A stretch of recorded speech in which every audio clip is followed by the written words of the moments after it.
भी लोग हाथ जोड़ेंगे। नमो अरिहंताणं, नमो सिद्धाणं, नमो आयरियाणं,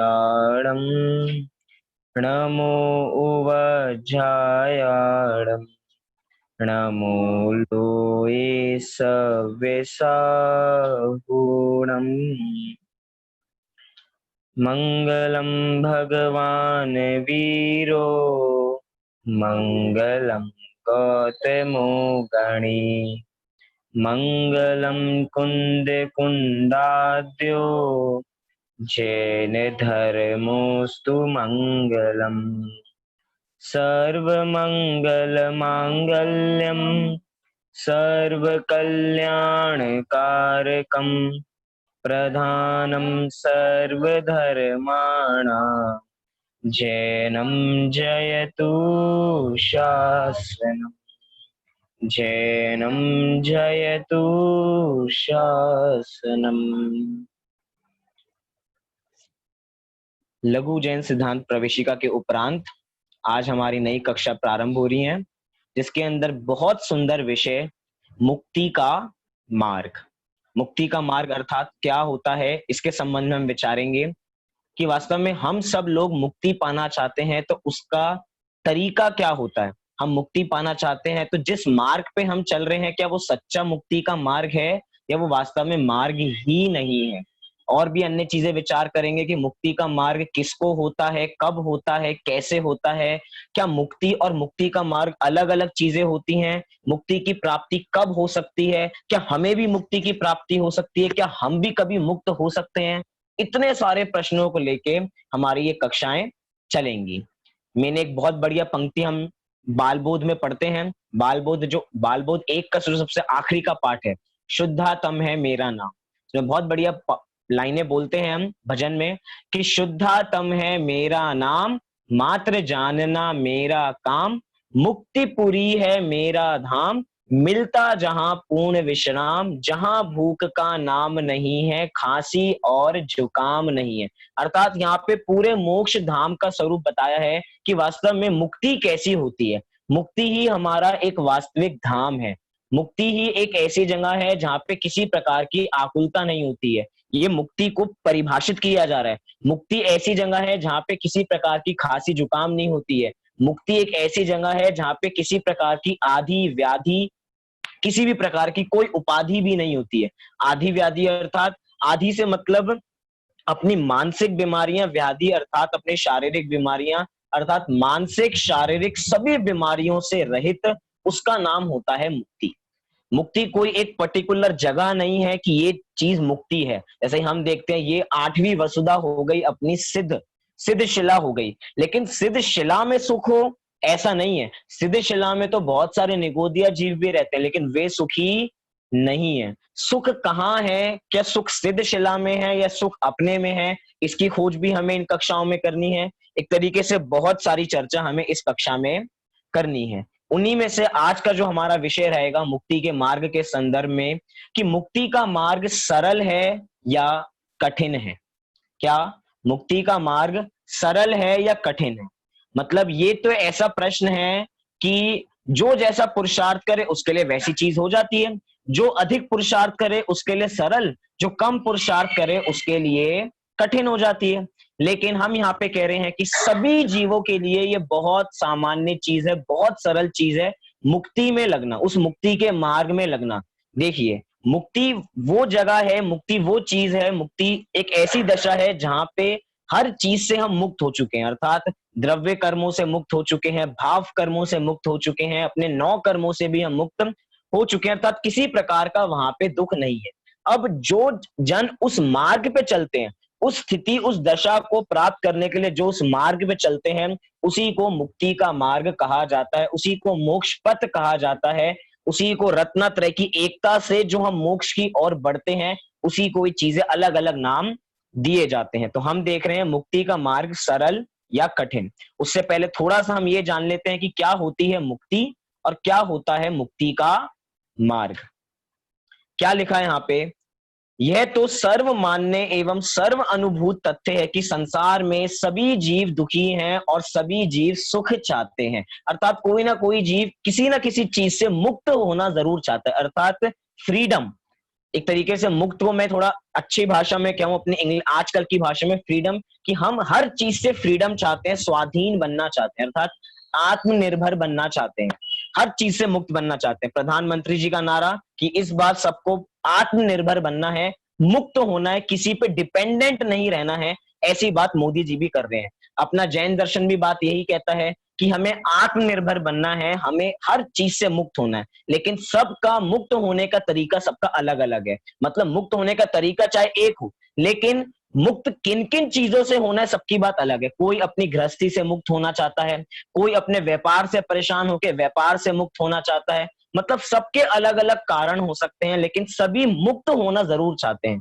कोई पैसों की तंगी में है तो चाहते हैं कि पैसे आ जाएं तो हमारी जो दिक्कत तंगी हो रही थी उससे हम मुक्त हो जाएं। अर्थात किसी भी प्रकार से हम मुक्त होना चाहते हैं। अर्थात सवाल हमारे पास बहुत सारे हो सकते हैं कि किन किन चीजों से मुक्त होना चाहते हैं, लेकिन सबका उत्तर एक ही आएगा कि हम क्यों मुक्त होना चाहते हैं। तो उत्तर आएगा सुखी होने के लिए हम मुक्त होना चाहते हैं। मतलब कि जो भी हम चाहते हैं किसकी प्राप्ति के लिए, सुख की प्राप्ति के लिए करते हैं। पंडित दौलत राम जी ने बहुत बढ़िया पंक्ति लिखी छेड़ाला में कि जे त्रिभुवन में जीव अनंत, सुख चाहे दुख ते भयवंत। क्या? जे त्रिभुवन अर्थात जो पूरा 3 भुवन है उसमें जे त्रिभुवन में जीव अनंत। कितने हैं जीव? अनंत जीव हैं। और क्या चाहते हैं? सुख चाहते हैं। अभी सुख चाहते हैं को थोड़ा साइड रखिए, लिस्ट बनाइए कि आप लोग क्या क्या चाहते हैं। हम चाहते हैं कि एक बड़ी गाड़ी आ जाए तो हम सुखी हो जाएंगे। वो एक बढ़िया सी लेमोजीन सी गाड़ी जो इतनी बड़ी सी हो, जिसमें 4-5 दरवाजे हों, इस तरफ से भी उस तरफ से भी, इतने बड़े हम लेट लेट के गाड़ी में जाएं। हो सकता है किसी की ऐसी ड्रीम हो। एक बहुत बढ़िया सा घर, आलीशान बंगला जिसमें अंदर ही स्विमिंग पूल भी हो, अंदर ही पिक्चर देखने का हॉल भी हो। सबके अलग अलग ड्रीम्स हो सकते हैं। अर्थात हम सब जितनी भी चीजें करते हैं, कोई अच्छी नौकरी चाहता है जिसको नौकरी नहीं मिली है।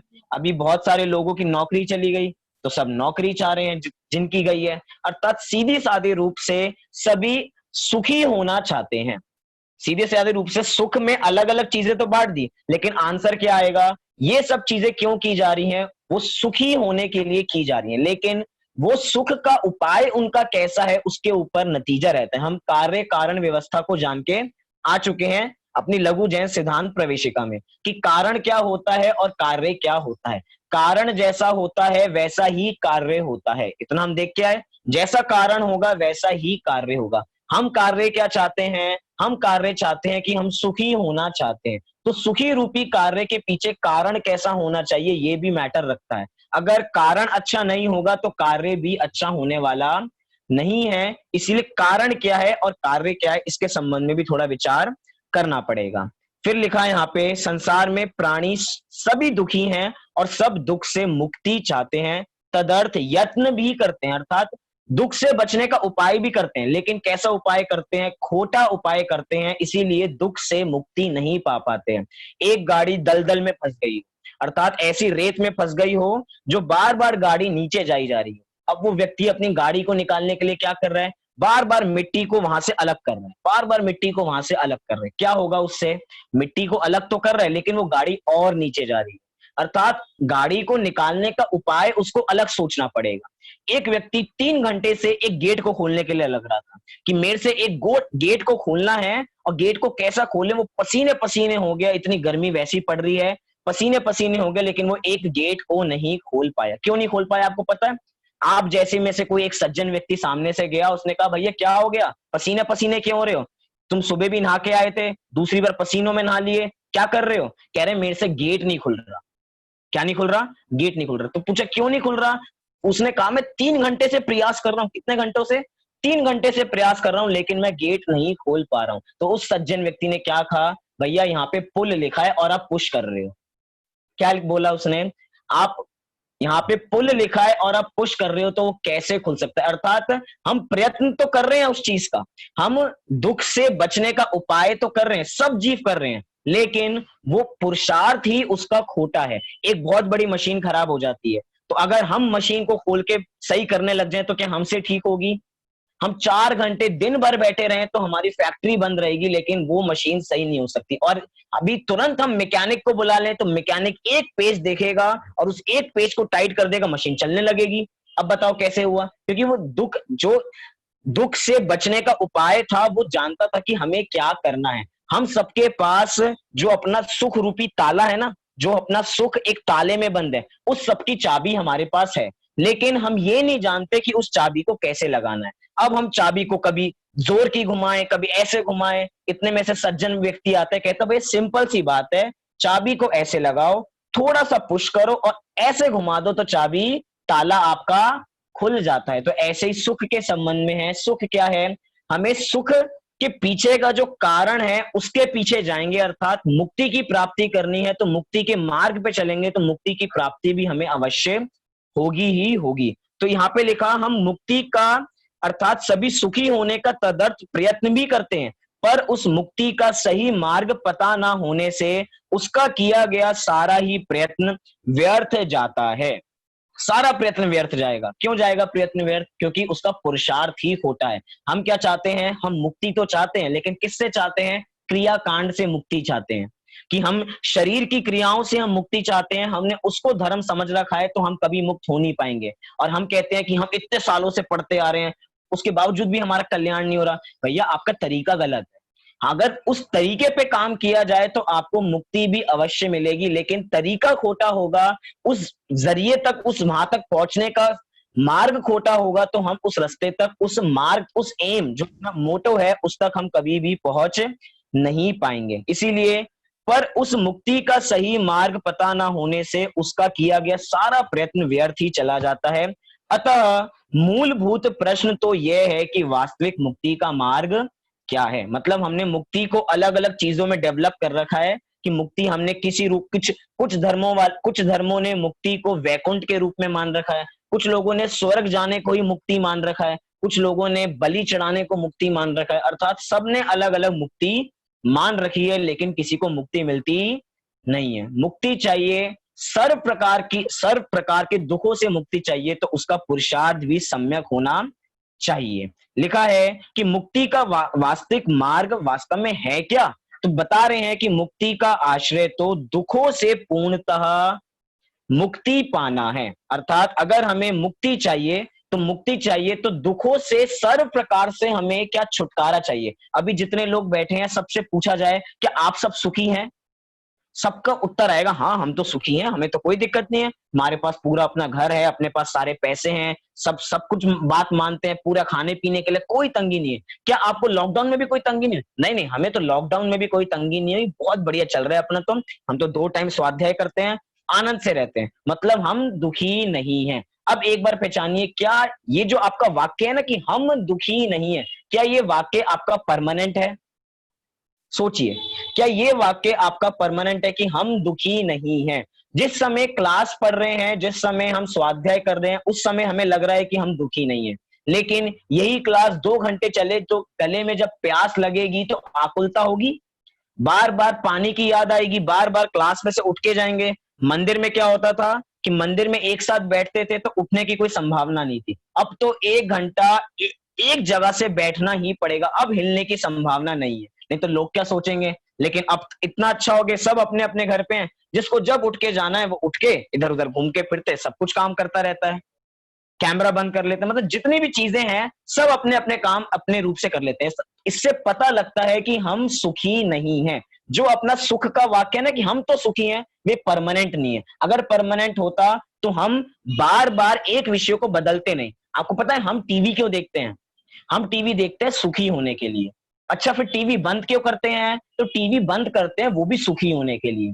हम बहुत गर्मी लग रही है, बहुत भयंकर, हम रसोई में घर वाले काम करके आए तो एकदम एसी में आए, आहा यहाँ पे कितने आनंद आ रहा है, कितनी ठंडी हवा चल रही है, बहुत आनंद आ रहा है। अब वही एसी 1 घंटे तक चलता रहे और उसी एसी को बंद करने में सुख मानते हैं। पहले एसी में सुख था, अब उसी एसी को बंद करने में सुख है। मतलब कि सुख की परिभाषा हमारी बदल जाती है। अगर सुख एसी में से आ रहा था तो पूरी रात भर एसी क्यों नहीं चलता? पूरी दिन भर आप टीवी क्यों नहीं देखते? जब आंखें साथ नहीं देती हैं तो टीवी बंद करने में सुख मानता है, और जब आंखें साथ दे रही हैं, जब बहुत बोर हो चुका है तो टीवी खोल के बैठ जाता है। मतलब कि ये हमारी दशा है कि हमने सुख किससे माना है और सुख वास्तव में है क्या। मुक्त हम किससे होंगे और हमने मुक्ति का द्वार किसको समझ रखा है, इसमें बहुत बड़ा फर्क हो जाता है। अभी हम सब बहुत विषय कषाय में लीन थे, अब क्या हुआ, अब क्लास क्लास का टाइम आ गया तो सबने क्लास ज्वाइन कर ली। अब क्या लग रहा है, सब सुखी हो गए हैं, सबको सुखी लग रहे हैं। लेकिन जैसे ही क्लास होगी उसके बाद क्या करेंगे, फिर अपने दूसरे विषय कषायों में लग जाएंगे। अर्थात ये तो ऐसी बात है, ये मोह रूपी मदिरा कैसी है, अभी स्वाध्याय करते हुए मोह रूपी मदिरा का नशा हम बाहर उतार के आते हैं, और जैसे ही स्वाध्याय खत्म होता है तो फिर बोतल चढ़ा लेते हैं। कौन सी बोतल चढ़ा लेते हैं, मोह रूपी बोतल चढ़ा लेते हैं, विषयों रूपी बोतल चढ़ा लेते हैं, फिर विषयों में लग जाते हैं। अर्थात हम सुखी नहीं है। चलिए, अगर आप सबको, आप किस किस को स्वाध्याय में आनंद आ रहा है, बताइए किस किस को स्वाध्याय में आनंद आ रहा है। बस थोड़े थोड़े हाथ उठ रहे हैं। सुजाता जी का आधा हाथ उठ रहा है कि उनको आधा आधा मजा आ रहा है। अच्छा, पूरा मजा आ रहा है, सबको पूरा पूरा मजा आ रहा है स्वाध्याय में। पंकज जी को आनंद नहीं आ रहा, वो देख रहे हैं सब लोग उठा दे तो हम उठा देंगे। चलिए, दोनों हाथ उठा दिए कि सबको स्वाध्याय करने में आनंद आ रहा है। अब आनंद आ रहा है तो कितनी देर स्वाध्याय करें, कौन उत्तर दे सकता है। अगर स्वाध्याय करने में बहुत आनंद आ रहा है तो कितनी देर हम स्वाध्याय करें, बताइए, कोई बता सकता है उत्तर। 1 घंटे करें, 2 घंटे करें, 3 घंटे करें, 24 घंटे करें, कितनी। शिफाली जी कह रहे हैं 3 घंटे करो, इससे ज्यादा नहीं, उसके बाद अपनी क्षमता नहीं है। मुक्ति मिलने तक। मुक्ति मिलने तक, उत्तर आ रहा है कि मुक्ति मिलने तक स्वाध्याय करेंगे तो हम सब सुखी हो जाएंगे। मतलब कि वास्तव में तो अभी अपनी एनालिसिस करें अपनी भूमिका को तो पता लगेगा कि हम जो स्वाध्याय करने में सुख मान रहे थे, वो स्वाध्याय में भी हमें वास्तव में सुख आता नहीं है। जबरदस्ती बुद्धि पूर्वक हम ऐसा बैठते हैं। इसीलिए अब सामने से ऐसा प्रश्न पूछ लिया कि मजा आ रहा है नहीं आ रहा है, तो बोलना ही पड़ेगा पॉजिटिव रूप में। नेगेटिव बोलेंगे तो अच्छा नहीं लगेगा, इसलिए सब ने बोल दिया मजा आ रहा है। अगर मजा आ रहा होता तो आज 10 बजे तक क्लास चलेगी, सब बैठेंगे 10 बजे तक, कोई नहीं जाएगा। नहीं तो अभी जैसे ही ऐसा बोल दिया जाएगा, कुछ लोगों को बहाने मिल जाएंगे, अरे हमारा तो नेट खत्म होने वाला है, अरे हमारी तो बैटरी खत्म हो रही है, अरे हमें तो ये काम करना है, अभी वो काम करना है, इतने सारे ढेर काम ख्याल आ जाएंगे। मतलब हम इसमें भी सुख नहीं मान रहे हैं। मतलब एक तरीके से सुख वास्तव में किस चीज में है, इसकी खोज तो करें। पूजा करने में है तो पूजा 24 घंटे करें। हम देख रहे हैं अभी सुबह की क्लास में हम सामायिक प्रतिमा के बारे में देखा, हमने प्रोषोदोपवास प्रतिमा के बारे में देखा कि 48 घंटे 24 घंटे सामायिक की दशा में वो ज्ञानी जीव रहते, तो कैसे रहते हैं, खींच तान के रहते हैं, सरल रूप से रहते हैं, सरल रूप से रहते हैं, बिल्कुल कुछ साम्य भाव से। ऐसा है कि हाथ पे हाथ रखे ऐसे, करना कुछ न रहा जैसे। क्या हमारे मुनिराज भी कैसे बैठ जाते हैं, हाथ पे हाथ रख के बैठ जाते हैं कि अब कुछ करने लायक है ही नहीं। इसीलिए अपने भगवान को भी एक नाम है, भगवान का दूसरा नाम कृत कृत्य। क्या, कृत कृत्य, अर्थात करने योग्य कार्य उन्होंने सभी कर लिए हैं, अब कुछ करने लायक संसार में बचा ही नहीं। किस कार्य को करें, वास्तव में वो सब कुछ करने लायक उन्होंने कर लिया, तो उनको वास्तव में किसी में रस आता ही नहीं है, इसलिए वो हाथ पे हाथ धर के बैठ गए हैं। अर्थात हमने मुक्ति किस चीज में मान रखी और वास्तव में मुक्ति है क्या। हमने क्या माना कि हम विषयों की प्राप्ति करेंगे तो हम सुखी हो जाएंगे। आजकल ये लोगों के स्टैंडर्ड हो गए हैं कि एक बहुत बढ़िया सा फोन होना चाहिए, और जब तक वो हाथ में ना हो, मतलब सबके जेब में फोन होगा लेकिन स्टेटस दिखाने के लिए फोन अपने हाथ में होगा तो हम महान हो जाएंगे। मतलब बहुत बढ़िया कपड़े पहनेंगे, कंपनी के कपड़े पहनेंगे, कंपनी के कपड़े पहनेंगे तो महान हो जाएंगे, बढ़िया दिखेंगे। मतलब विषयों से आनंद मानना। क्या कहा रायचंद जी ने कि सुख प्राप्ति हेतु प्रयत्न करते सुख जाता दूर है। कि सुख प्राप्ति हेतु प्रयत्न, मतलब हमने जितने पुरुषार्थ किए, जितने प्रयत्न किए, सब किसके लिए किए, सुखी होने के लिए किए। लेकिन सुखी होने के लिए प्रयत्न किए तो सुखी हो जाओ ना, हम सब सुखी होना चाहते, तो आपको कौन रोक रहा है सुखी होने से, सुखी हो जाओ। लेकिन सुखी नहीं हो पा रहे, क्यों, क्योंकि जिसमें हमने सुख मान रखा है उसको एकत्रित करने से तो सुख अपने से और दूर होता जा रहा है। हमें जाना था 100 किलोमीटर उत्तर में, हम चले गए दक्षिण में, तो बताओ कितनी दूरी हो गई। जाना था 100 किलोमीटर उत्तर में, चले गए 100 किलोमीटर दक्षिण में, तो कितनी दूरी हो गई अपनी, दुगनी दूरी हो गई। अर्थात हम अपनी आत्मा में जाने वाले थे, आत्मा में हमने विषयों से माना कि विषयों में जाएंगे तो आत्मा में चले जाएंगे, तो एक तरीके से डबल दूरी हो गई। एक अच्छा अध्यापक होता है ना, जिस बच्चे के कॉन्सेप्ट्स अच्छे नहीं होते हैं, अर्थात जो पढ़ाई में अच्छा नहीं होता, और अगर ट्यूशन टीचर लगाया जाए तो ट्यूशन टीचर की डबल मेहनत होती है। डबल मेहनत कैसे होती है? उसको तो सीधा पढ़ाना है, अपना जो नई नई चीजें वो पढ़ा दे, ऐसा नहीं है, उसको डबल मेहनत करनी पड़ेगी। क्यों? क्योंकि जो उसको गलत चीजें याद है पहले उसको मिटोना पड़ेगा, उसको हटाना पड़ेगा, उसके बाद उसको नई चीजें सिखानी पड़ेंगी, अर्थात डबल मेहनत हो गई। ऐसी अपने साथ भी डबल मेहनत है। हमारी अज्ञानता कब की है? हमारी अज्ञानता अनादि काल की है। पहले हमें अनादि काल की अपनी मान्यता को, जो मिथ्या मान्यता है, उसको मिटाना पड़ेगा। उसके बाद हम मुक्ति के मार्ग में लग पाएंगे। मतलब कि मुक्ति के मार्ग, अभी तक मुक्ति तो पहुंचे ही नहीं है। अभी हम कहां पे पहुंचे हैं? मुक्ति के मार्ग में पहुंचने के लिए वो अज्ञान रूपी जो मान्यता, कब की? अभी 50 साल की नहीं, अपनी आयु के हिसाब से मान्यता मत लगाना। वो अग्रहित मिथ्यात्व, अर्थात शरीर को अपने रूप मानने जो मिथ्यात्व है, वो अनादि काल का है, जो हमारे साथ अनादि काल से हमारे साथ चलता आ रहा है। मतलब डबल हमें पुरुषार्थ करना पड़ेगा। लेकिन उसके बावजूद भी जो आज का हमारा प्रश्न है, क्या क्या मुक्ति का मार्ग सरल है या कठिन? क्या मुक्ति का मार्ग सरल है या कठिन है? जो मुक्ति के मार्ग पर आरूढ़ हो चुके हैं उनके लिए सरल है, लेकिन जो मुक्ति के मार्ग को उल्टे रूप मार्ग माने हुए हैं उनके लिए बहुत कठिन है। सरल रूप से मैं ऐसा कह सकता हूं, अर्थात जो व्यक्ति भी जिस भी कार्य में अभ्यस्त हो जाते हैं, अर्थात हैबिचुअल हो जाते हैं, उनको उस पर्टिकुलर वस्तु को करने की आदत हो जाती है, मतलब आत्मा को जानने की जैसे ललक लग गई, तो अब उसके लिए हैबिचुअल हो गया, अब उसको बहुत इजी जाएगा, अर्थात इजी हो गया उसके लिए, लेकिन सहज हो गया उसके लिए। लेकिन जिसने आज तक नहीं किया उसको पुरुषार्थ पूर्वक करना पड़ेगा, उसको पुरुषार्थ पूर्वक करना पड़ेगा। जैसे कि हम सबको रोटी बनानी नहीं आती, हमें बता दिया गया, हमने यूट्यूब पे जल्दी से सर्च किया, आज घर पे मम्मी नहीं थी तो आज हमने यूट्यूब पे सर्च किया कि रोटी कैसे बनाते हैं, तो उन्होंने बता दिया रोटी में पहले आटा ले लेना, फिर थोड़ा सा पानी ले लेना, थोड़ा सा घी ले लेना, फिर उसको गोल गोल बना के उसको रखना और बेलना चालू कर देना। अब हमने इतनी सारी चीजें दिमाग में रख के रोटी बनाना चालू की, इतना सब ध्यान में रखते हुए भी हमारी रोटी गोल नहीं बनेगी। क्यों नहीं बनेगी गोल? क्योंकि हम उस कार्य में अभ्यस्त नहीं है, और यही कार्य हमारी मम्मी करती हैं, तो उसी रोटी बनाने के साथ साथ इतने सारे काम कर लेंगी, रोटी गोल भी बनेगी, अच्छी भी बनेगी, खाने में मजा भी आएगा। और हम इतनी मेहनत करके रोटी बनाए उसके बावजूद भी गोल नहीं बनेगी। क्यों? अंतर क्या पड़ा? क्योंकि जो जिस कार्य में अभ्यस्त हो जाता है वही कार्य उसको सरल लगने लग जाता है। हम गाड़ी सीखने जाते हैं, 1 साल पहले गाड़ी सीखी, तो गाड़ी सीखने में क्या पता लगा कि जब सिखाते हैं तो क्या बता रहे हैं कि ये क्लच होता है, ये ब्रेक है और ये एक्सीलेटर है। अब इसको कैसे यूज करना है? धीरे धीरे क्लच छोड़ते जाना है, फिर धीरे धीरे रेस देती जानी है, और फिर धीरे धीरे उस समय गियर भी चेंज करना है, उस समय आगे भी देखना है, उस समय स्टीयरिंग भी देखना है, उस समय साइड के मिरर भी देखने हैं, बीच का मिरर भी देखना है। वो कहता है भैया इतने सारे काम करने, मैं गाड़ी नहीं चला सकता, मुझे गाड़ी नहीं सीखनी है। अब बताओ कितने सारे काम करने हैं। अब अगर क्लच की ओर ध्यान देता है और ज्यादा क्लच छूट जाता है तो गाड़ी बंद हो जाती है, उसी समय उसको गियर भी चेंज करना है।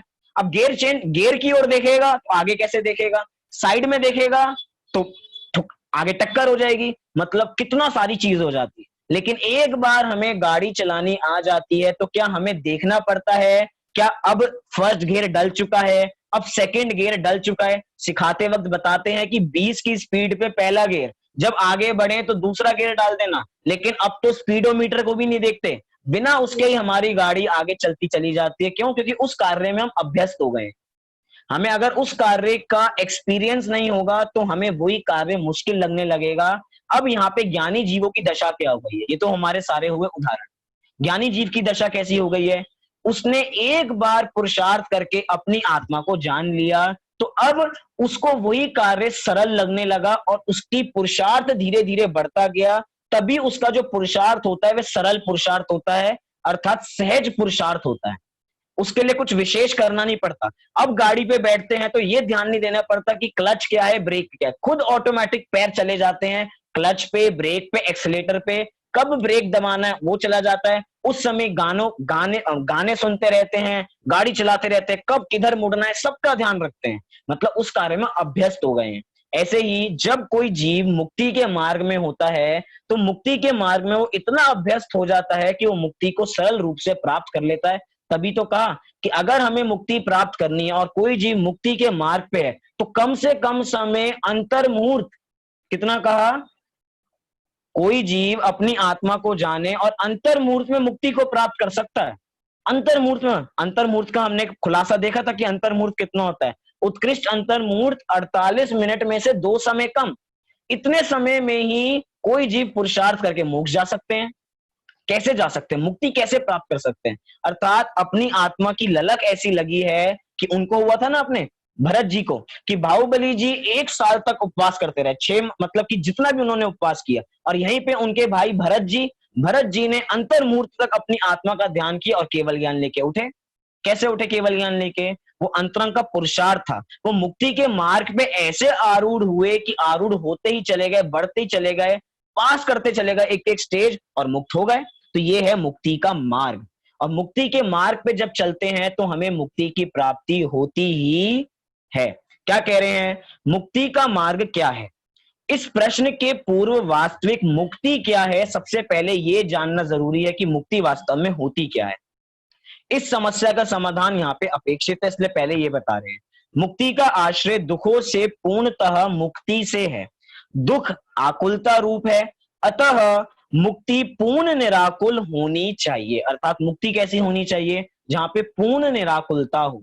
अगर रंच मात्र भी आकुलता होगी तो उसका नाम मुक्ति नहीं दिया जाएगा। जगत में 33% वाले भी पास माने जाते हैं, लेकिन यहाँ पे ऐसी बात नहीं है कि 33% सुखी हैं तो सुखी हो गए। यहाँ पे 100% सुखी होंगे तभी मुक्ति की डिग्री मिल पाएगी, अन्यथा हमें मुक्ति की डिग्री नहीं मिल पाएगी। डिग्री शब्द का प्रयोग कर रहा हूं, कोई डिग्री हमें मिलती नहीं है, कोई आपको ट्रॉफी नहीं दी जाएगी, लेकिन मुक्ति कब मिलेगी? जब 100% हम आकुलता से रहित होंगे। अर्थात मुक्ति पूरी है मेरा धाम मिलता जहां पूर्ण विश्राम। पूर्ण विश्राम किसको मिलेगा? पूर्ण विश्राम उसको मिलेगा जहां पे कोई आकुलता नहीं होगी, जहां पे कोई प्रतिकूलता नहीं होगी, तभी तो विश्राम करेगा। विश्राम का मतलब क्या होता है? हम लोग क्या समझते हैं विश्राम करना अर्थात आराम करना। थोड़ा सा विश्राम कर लीजिए, बहुत थक गए होंगे, बहुत मेहनत करके आए होंगे, इतने पसीने भाग के आए हैं, थोड़ा आराम कर लीजिए, थोड़ा विश्राम कर लीजिए। लेकिन यहाँ पे विश्राम का अर्थ अलग है। क्या? अर्थात शुद्धातम है मेरा नाम मिलता जहां, शुद्धातम है मेरा नाम मात्र जानना मेरा काम, मुक्तिपुरी है मेरा धाम मिलता जहां पूर्ण विश्राम। किससे विश्राम मिल गया है? अब सारे विषय कषायों से विश्राम मिल गया है, अब किसी प्रकार के विषय कषाय नहीं है, और वास्तविक विश्राम तो वो अपनी आत्मा में करते हैं। विश्राम करना है ना उन्हें, वास्तविक विश्राम। हमें क्या लगता है कि विश्राम बिस्तर पे आता है, और वास्तविक ज्ञानी जीवों को क्या लगता है कि विश्राम उनकी आत्मा में आता है। अर्थात जितनी देर वो आत्मा में रहते हैं उनको उतना देर उनको आराम लगता है, अर्थात विश्राम की अवस्था में रहते हैं। कुछ करने का योग्य कार्य नहीं है। जब हम बहुत सारे घर के कार्य कर लेते हैं फिर आराम से बैठते हैं, क्या कहते हैं? चलिए अब बहुत सारा काम कर लिया, अब आराम से बैठते हैं। आराम से मतलब जब बहुत सारा कर लिया तो आराम से बैठते हैं। जो भगवान बने हैं, जो मुक्त हो चुके हैं, वो तो करने योग्य कार्य करके ही आए हैं, अनंत चतुष्टय रूप हो चुके हैं, अब करने लायक कुछ नहीं है, इसीलिए मात्र अपनी आत्मा में विश्राम करते हैं। कितनी देर विश्राम करते होंगे?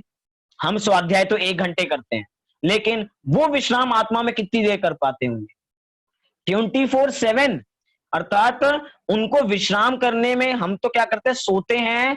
सोते हैं आनंद के लिए, उठते हैं आनंद के लिए, लेकिन उनका विश्राम कैसा है? अगर वो एक बार विश्राम की अवस्था में चले गए तो सादी अनंत काल तक विश्राम की अवस्था में ही रहने वाले हैं। सादी अनंत मैंने आपको पहले बता रखा है कि सादी क्या होता है और अनंत क्या होता है। अर्थात जब से उनको विश्राम की अवस्था में आए, स्टार्टिंग पॉइंट से लेकर अब अनंत काल तक कहां पे रहने वाले हैं? विश्राम अवस्था में ही रहने वाले हैं, अपनी आत्मा में ही रहने वाले हैं, जहां पे किसी प्रकार की कोई आकुलता नहीं होगी, कोई खांसी जुकाम नहीं होगा, कोई आधी व्याधि नहीं होगी। अर्थात आज की डेट में तो शारीरिक रोग से बड़ा मानसिक रोग हो गया है, लेकिन वहां पे किसी भी प्रकार का मानसिक रोग भी नहीं है। दुख आकुलता रूप है, अतः मुक्ति पूर्ण निराकुल होनी चाहिए। जहां रंच मात्र भी आकुलता रहे वह परिपूर्ण सुख नहीं, अर्थात मुक्ति नहीं है। जहां पे रंच मात्र भी रंच मात्र भी जहां पे आकुलता हो उसका नाम हम मुक्ति नहीं दे सकते, जिसकी अभी हमने बात की।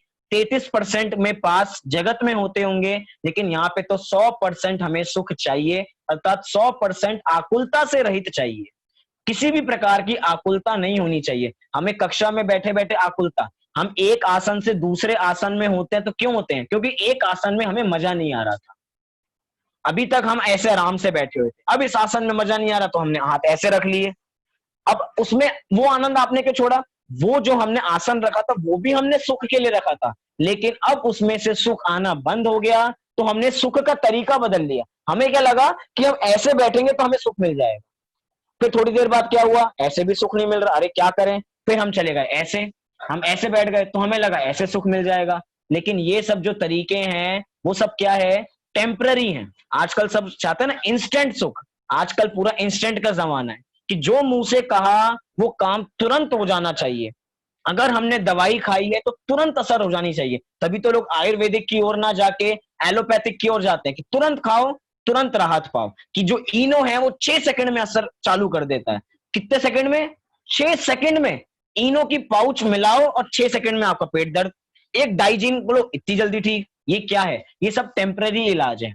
एक डिस्प्रिन से 2 मिनट में सिर दर्द दूर आपका, ये क्या टेम्पररी इलाज है? हम यहाँ पे टेम्पररी ऊपर ऊपर से इलाज करने नहीं बैठे, हम यहाँ पे जड़ से इलाज करने बैठे। अगर जड़ जड़ पकड़ में आ जाएगी, दुख जो रूट कॉज, अपने दुख का जो रूट कॉज है अगर वो पकड़ में आ जाएगा तो दुख का वो पेड़ खड़ा ही नहीं हो पाएगा। हम ऊपर ऊपर से डाली को हटा देते और हमें लगता है कि दुख चला गया है, या एक विषय से दूसरे विषय की ओर ट्रांसफर हो जाते हैं, हमें लगता है कि हम सुखी हो गए हैं। लेकिन इसका नाम सुख नहीं है। हमारी क्या है, इसको थोड़ा और डिटेल थोड़ा करते हैं कि हम टीवी देख के सुख मान रहे थे। टीवी में सुख था, लेकिन हमने टीवी बंद कर दी, अब हमें लग रहा है आराम करने में सुख है। पहले हमें लग रहा था चक्षु इंद्रिय में सुख है, चक्षु इंद्रिय के भोगों को भोग के हमें सुख आएगा, लेकिन उसमें सुख नहीं आया। तो हमने सुख का क्राइटेरिया बदल दिया। हमने कहा कि चक्षु इंद्रिय में सुख नहीं है, वास्तविक सुख तो स्पर्शन इंद्रिय में है, चलो सोने चलते हैं। तो थोड़ा शरीर को आराम दे दिया, वो कोमल बिस्तर पे आराम से मखमली चद्दर सी ओढ़ के सोने में एसी चल रहा हो, पूरे स्पर्शन इंद्रिय के भोग चल रहे हैं। लेकिन ज्यादा देर सो लेते हैं तो भी हालत खराब हो जाती है, फिर जग जाते हैं। फिर क्या करें, इतनी देर से कुछ खाया भी नहीं है। अब स्पर्शन इंद्रिय में मजा नहीं आ रहा, अब किसमें मजा है? अब रसना इंद्रिय में मजा है। अब रसना, अब पेट भरना चालू कर दिया भैया, अब इतना खा लिया है, अब नहीं खाया जा सकता। अब तो चलो कुछ सुन लेते हैं, थोड़ा बोर सा हो रहा है, थोड़े कान में म्यूजिक लगा लेते हैं, अब वो बाजे से बजा लेते हैं तो थोड़ा हमें सुख मिलेगा, तो बाजे लगा लिए कान में। अब हम उसमें हमने सुख मानने लगा। मतलब सुख हमने बदला जरूर, हमने हमने जो भी प्रयत्न किए, आप वो लेटे थे सुखी होने के लिए, हमने विषय तो पलटे, लेकिन वो विषय पलटना सुख का कारण नहीं है, वो दुख के कारण है। वो टेम्पररी आपको सुख जरूर दे सकते हैं, वो हमें सुख लगते हैं, सुख है नहीं। इसी को जिनागम में कहा सुखाभास। क्या नाम दिया?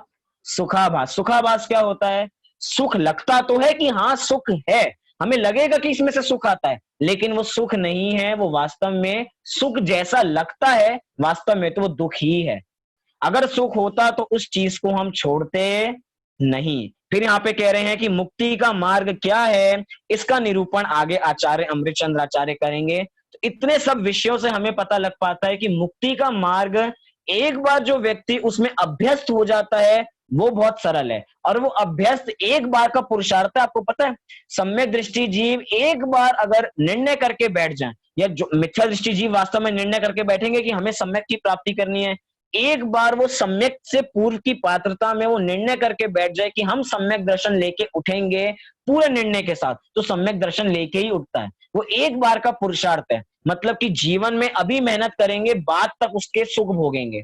लेकिन अगर अभी मेहनत नहीं की तो जीवन भर दुख भोगना पड़ेगा। कहते हैं ना कि अभी पूरे अपनी लाइफ पूरा चल रही है, तो 20 साल से लेकर 35 साल तक अगर हमने अच्छी तरीके से मेहनत कर ली, या 15 साल से लेकर 25 साल तक कड़ी मेहनत कर ली, तो जिंदगी भर सुख। अगर इसमें मेहनत नहीं की तो जिंदगी भर सजा। अर्थात इस समय में एक क्रीम पीरियड है। कि क्रीम पीरियड क्यों है? क्योंकि हमारी अभी सारी इंद्रियां भी चल रही हैं। मतलब कि हमारी अभी इंद्रियां चल रही है, बाद में इंद्रियां काम करना बंद कर देगी। हम देखते हैं कि जैसे जैसे एज बढ़ती जाती है हमारी इंद्रियां शिथिल होने लग जाती हैं। और ऐसा नहीं कि जब एज बढ़ती है तो ही शिथिल होती है, छोटी उम्र में भी इंद्रियां शिथिल होने लग जाती हैं। अब वो इंद्रियां शिथिल कब हो जाएंगी? अभी तो हमें आंखें मिली हुई हैं तो स्वाध्याय कर लीजिए, इसको विषयों में खर्च करेंगे तो होगा कि इतना आंखों का नंबर बढ़ जाएगा कि स्वाध्याय करने को नहीं मिल पाएगा। आपके कानों में इतनी तेज सुनाई देगा कि एक मशीन लगा के चलनी पड़ेगी। कितने पराधीन हो जाएंगे उस मशीन को लगा के। अगर मशीन की बैटरी बंद तो कुछ सुनाई नहीं देगा। अभी कान सुलभ हैं तो अभी स्वाध्याय करने में अपना उपयोग लगा दे पूरा। किसने भविष्य देखा? सर्वज्ञ भगवान ने जरूर भविष्य देखा है, लेकिन क्या आपने देखा है कि आपका बुढ़ापा कब आने वाला है? किसी ने कभी नहीं देखा। हम क्या समझते हैं हमारा बुढ़ापा तो कम से कम 80 वर्ष के बाद आना चाहिए, मतलब कम से कम 80 वर्ष तो जिए, उसके बाद जो हो वो मिनिमम इतना तो हम जिए। मतलब हमने समझ रखा है कि बाद में ही धर्म करें, अभी क्यों करना? बाद में हमें तो थोड़े से हम शास्त्रों को पढ़ लेते, हमें पता लग जाता है आयु कर्म तो अंत समय में बनता है। ठीक है, हम तो आखिरी में धर्म करेंगे, सब काम हो जाएगा अपना। लेकिन ऐसा भी नहीं है। किसको पता कौन कितने साल जिएगा? क्या पता कि आप अभी अपने बिस्तर पे लेटो ये सोच के कि हमें सुबह इतने सारे काम करने हैं और सुबह उठ ही ना पाओ। कम से कम अभी स्वाध्याय करेंगे तो संस्कार वश वो आगे की गति में तो जाएगा। वो आगे की गति में संस्कार वश कभी आप ऐसे निमित्त मिलेंगे जैसे शेर की पर्याय में महावीर भगवान को ऐसी निमित्त मिले थे और उनकी अपनी संस्कार काम किए थे तो उनको सम्यक दर्शन हो गया। तो कम से कम अभी इस मुक्ति के मार्ग को जान लेंगे तो कम से कम संस्कार वश अपने दिमाग में संस्कारों में ऐसी बातें रहेंगी जो भविष्य में लाभकारी अवश्य रहेंगी। इसीलिए हम मुक्ति के मार्ग में आरूढ़ हुए और मुक्ति का मार्ग कठिन नहीं, मुक्ति का मार्ग सबसे सरल है, सबसे सरल।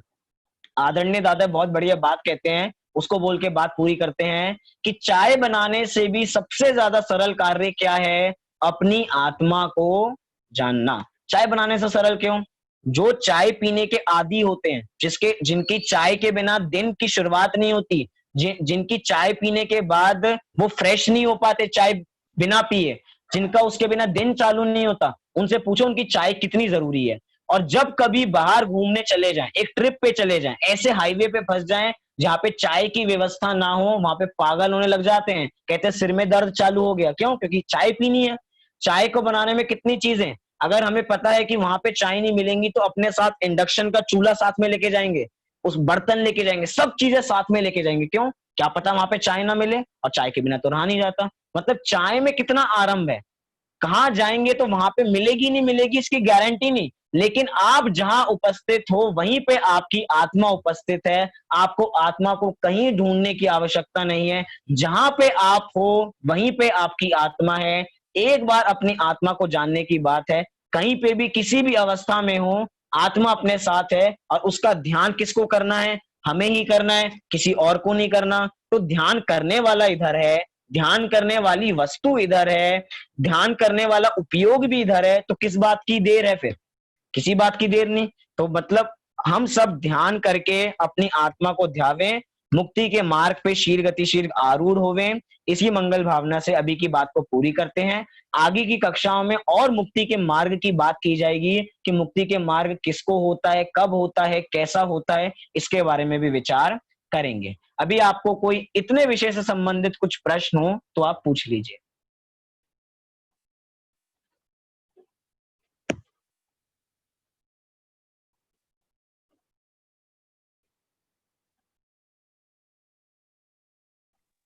चलिए, सब मुक्ति में जाने के लिए तैयार हैं, इसलिए किसी को कोई प्रश्न नहीं है। लग रहा है सब आंतरिक रूप में तैयारी कर रहे हैं, तो मैं कोई विघ्न नहीं डालता। हम सब आंतरिक रूप से तैयारी करना चालू कर दें। इतने में ही मोक्ष का प्रश्न आ जाता है। बोलिए मोक्ष।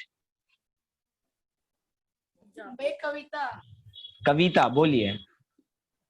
मैं वैसे आप गा रहे थे वाली आगे कंटिन्यू कर रहा हूँ। जहाँ भूख का नाम नहीं है, जहाँ प्यास का नाम नहीं है, खांसी और जुकाम नहीं है, आदि व्याधि का नाम नहीं है, सच्चिव सुंदर मेरा धाम, शुद्धात्म है मेरा नाम, मात्र जानना मेरा काम, सब पर वेद विज्ञान करेंगे, निज आत्म का ध्यान धरेंगे, राग द्वेष का त्याग करेंगे, चिदानंद रस पान करेंगे, सब सुख दाता मेरा नाम, शुद्धात्म है मेरा नाम, मात्र जानना मेरा काम। चलिए, शुद्धात्म है मेरा नाम, मात्र जानना मेरा काम। इतनी बढ़िया कविता सुनाई, एक बार मोक्ष के लिए जोरदार तालियां। तो सभी शुद्धात्म में मेरा नाम ऐसा जाने और ऐसा ही जान के आत्मानुभूति को प्राप्त करें। इसी मंगल भावना से अभी की बात को पूरी करते हैं। कल सुबह की कक्षा यथा समय रहेगी। अभी सभी 9 बार नमोकार मंत्र का पाठ करेंगे।